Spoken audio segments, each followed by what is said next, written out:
Cientistas da Universidade UCL em Londres causaram revolta nas redes sociais pelo método cruel de experiências de neurociência utilizados em gatos. Os cientistas afirmam que o cérebro dos gatos é mais parecido ao dos humanos, por isso não fizeram em ratos.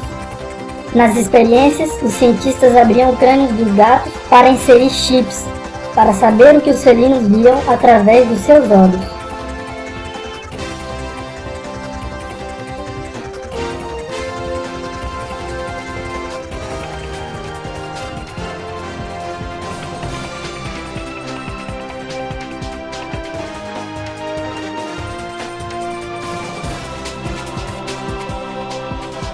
Segundo o instituto, os gatos eram anestesiados, mas mais da metade morria de overdose.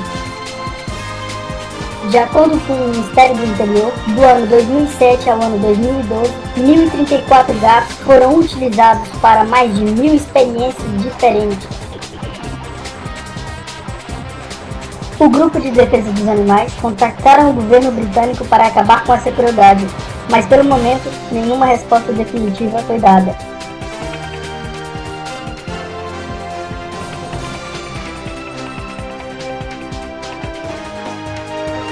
Não esquece de dar o like aí embaixo. Inscreva-se no nosso canal e fique por dentro das notícias mais loucas.